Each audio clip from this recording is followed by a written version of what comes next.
Hi, my name is Michael Grinder. I want to share with you the foundations of ENVoY, how it came about, why we have the title it is, and what benefits you have by being a practitioner of it.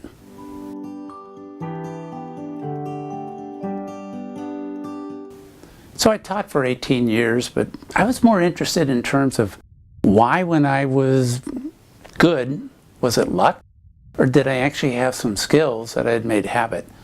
So what did I do? After teaching for a number of years on 3 different levels, I decided to become an educational coach. Have my own little camping chair. We'd go into a classroom with invitation, permission only, and I would take notes, watching the interaction between the teacher, the student, and the class as a whole, and tried to figure out from my notes, could we create sets of skills that are duplicable, that are transferable to any level of education. So we now do teaching to teachers that are early primary, middle school, high school, and even tertiary level. Why? Because management is the key to creating more time to do teaching. But you got to preserve relationships at the same time. So I'd take my notes and I'd kind of organize them in such a way so that I could create different sections of the book. Notice the title, ENVoY. Well, the 4 capital letters stand for Educational Nonverbal Yardsticks. What a mistake. I was just doing teachers here in America. It's been translated into 7 languages. They don't have the same wording. Yardsticks? They have meters. So that was really quite a joke as an author. What I found was, in America, educational nonverbal yardsticks make sense. If you looked at the German version and you were going to translate it back into English, it would say, without many words, which is a really good title. But back to America. So we couldn't do ENVoY, envy, not good public relationships. So we had to stick in a small O. So now we have 2 words in one. The original 4 capital letters, and then the 5 letters that stand for ambassador. And what we do as our symbol of the ambassador, only in the area of classroom management, is you want to be quiet as a mouse. The more you go nonverbal, the easier it is. So we can look at the classroom through what's called educational binoculars. One tube looks at management, the other one looks at curriculum. They overlap like crazy, especially in the area of engagement. So what is ENVoY based on? Well, if you look at the 2 capitalized letters in the middle, the N and the V, they stand for nonverbals. Nonverbals have to do with what we do visually with our eye contact, what our voice pattern is like, how we do our body, and how we do our breathing. Each of those make a huge difference in terms of preserving relationships with the students, making management much, much shorter and quicker. Let's get back to why we became a teacher. It wasn't because we wanted to be managers. If you want that, go to the penal system. You get to manage all the time. We became teachers to do curriculum. So let's do the 2 we need, management, to get back to doing what we love, curriculum. We want to talk about nonverbals, the 4 categories. Pretend that these magnetized marbles are kind of lime green, and they represent all the things you can do visually, especially eye contact, when to make it, when not to make it. So we're going to set those down, and we're going to pick up representation of all the auditory, your voice patterns. Credible, approachable, friendly, businesslike. Going to be represented by the red marbles. Kind of purple blue is your kinesthetics. Standing close, standing far. Palms up, palms down. All the nonverbals that we call kinesthetic nonverbals. And then the last one is going to be kind of an earth tone brown, indicating the whole area of breathing. Now what you're going to find is these are never separated, as represented by this little marble that is one side has the blue, purple representing the kinesthetic, and the other side representing almost the breathing. It's connected. Now, why are we doing all this? You almost have to use and learn each of these sets of skills together. Then when you go into the classroom, life is never the same. Sometimes they'll separate like this, and the next minute, they'll separate a different way. So how do you interconnect all of them? You practice eye contact, when to, when not to, voice patterns, when to be auditory, when to be auditory credible, auditory approachable, when to stand with your weight on both feet, when to stand with the weight on one leg more than the other, talking with your palms down and your palms up, and then making sure you breathe low at all times. Nonverbals, the foundation of ENVoY and everything else I ever teach. So let's look at some examples that ENVoY teaches you. Let's look at some of the visual examples. Eye contact. You know, we're overtrained in eye contact. We're trained to look and make eye contact with each person, which is fine when you're doing curriculum, but not when you're doing management. Example, you have a positive interaction with someone, make sure you have eye contact, works really well. But you have to do management with someone. As soon as you look at that person, you may actually change that person into being more aggressive or passively resistant. So if you can, when you're managing, either look at their work or direct them back to something that they should be looking at, such as the instructions on the board. Eye contact, be prudent. Positive interactions, make it. Negative interactions, avoid it.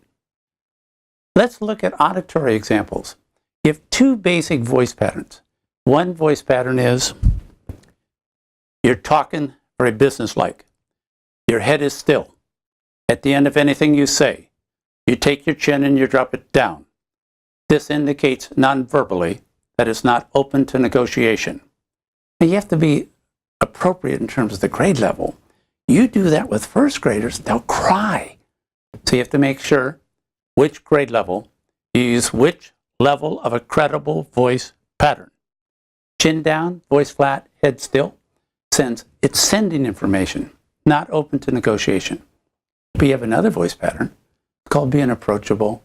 You tend to kind of move your body a little bit more. Your head certainly goes up and down, and it's very, very friendly.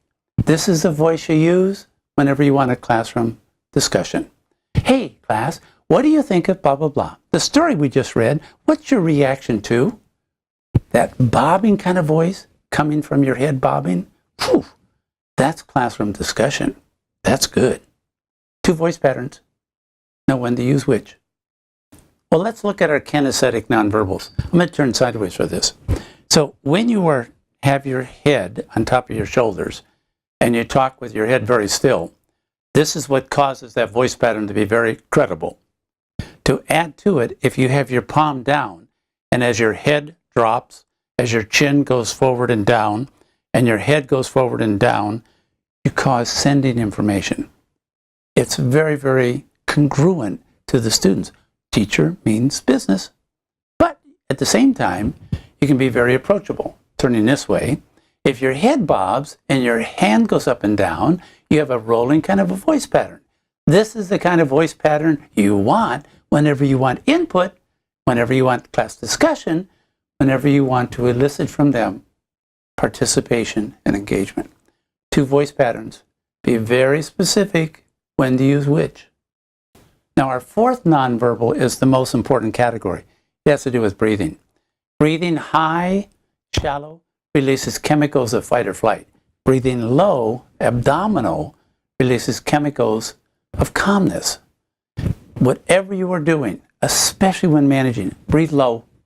Because some of us, we get really turned back around. That when I really want to enforce something, I'm going to breathe high. And when you do, that's what damages relationships. Remember, use your visuals. Franklin, the least amount of verbiage when managing, the lower the breathing. That's why we invented ENVoY. Stay relaxed, teachers. You want an example of staying relaxed and how your breathing affects everything else? Go to YouTube. Type in, land the plane on the Hudson River. Hear that voice. Wow, it works. So in addition to ENVoY being based on the educational binoculars, especially on nonverbals, it is also based on what we call RSVP. So RSVP is a French saying that when you're invited to a get-together, you want to respond. Well, this is how we figure out what is the response going on in the classroom. The R stands for the relationship between the teacher and the class and individual students. That is the basis for all success in terms of productivity. The S is going to stand for student success. How well can we individualize, differentiate instruction? And especially after you taught the whole class, going out and working one-on-one, that's especially when we want to individualize. RS, the V stands for going visual. Visual communication is so much more effective than oral communication. So the next time you hear yourself saying something that you've already said within the last 10 minutes, where is it visually? Point to it. If you have nothing to point to, go write it now. Go write it now. Rule of thumb, second time you repeat something, go visual. The last one, the P, pausing. For some reason, pausing lowers the metabolism of the classroom, both for the teacher and the student, and it makes a huge difference. Now, what does ENVoY teach? ENVoY addresses only 2 of those 4. It addresses the idea of the V and the P. Go visual and pause. That is the 2 biggest sets of skills that ENVoY covers. So there's 2 ways to look at that relationship level. One is the relationship between the teacher and the individual student. We have a whole book on that. It's called The Cat in the Doghouse, How to Reach Those Hard-to-Reach Students. But there's one other way of thinking about the relationships. The relationship that you're going to find between the class and the individual student is covered in a book on educational group dynamics called A Healthy Classroom. And it talks about the triangle of the classroom: the teacher, the individual, and the class as a whole. So then different areas we can say will be covered by different books. 3 of those 4 areas have to do with management. But that S, student success, is not covered by these books. So then a lot of times administrators go, well, will it give us higher test scores? No question. Marzano's research is very clear.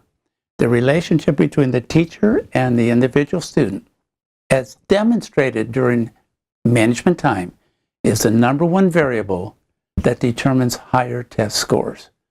Curriculum. Management will give you more time to be more successful in curriculum. RSVP. So one of the foundations or expansions of ENVoY is to understand where ENVoY fits with what we call the trilogy of classroom management. What does ENVoY do? It preserves relationship.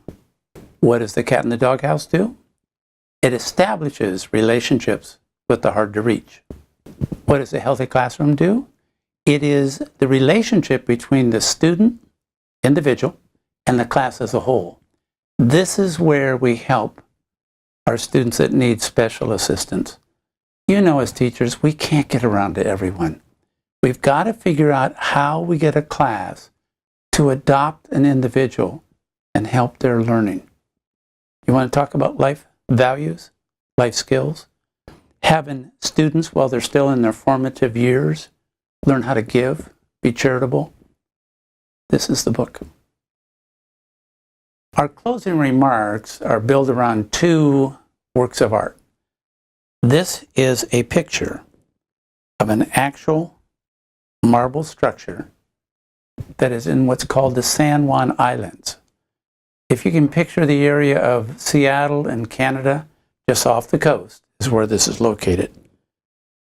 And what it is, it's a massive, massive structure. It is at least 25 feet high. What we're going to do is we're going to give you a closer view of it so you can see a very particular feature about this marble structure. So as you look at this, you'll see that these chairs on the bottom on the ground floor of this marble structure out in the forest, out in a town, not even in a village, out in the forest. And it really has a most unusual feature right over here. You'll see that one of the columns, the pillars, is not finished, intentionally so. I was so moved by this that I want to show you what I made from it. So the story behind this structure is a man that came from Scotland, and he eventually brought many branches of his family tree to America. And they would assemble once a year in this structure out in the forest. And he always had one column unfinished because there's a chiseled saying that says, your work is never done. Take time for family. And that's why the family assembled once a year at this appointed time with their names on the back of the chairs so that they could remember the work will be there when you go back tomorrow. But what do you go home to? Where do you get your love and attention? And it's critical to understand. On the really hard days, we have to remind ourselves we're a person as well as a position. And on those really, really hard days, you go home to your person, and your work day is your position. Go home. Go home. And the last work of art that we want to use to describe your professional development is that it's symbolized by this particular person. She is carving out, chiseling her own professional development. You only need 2 or 3 other people. Same level of commitment. Make sure you trust each other. Make sure you vulnerably share. But make sure you continue to grow. You want to use management, but not meanness. Be confident. Be competent. 2 or 3 other people. Take time for your family, but take time for your professional development. Use it wisely. ENVoY is going to help you enjoy that journey. Going to give you guidance in terms of how you and similar colleagues can support each other's journey.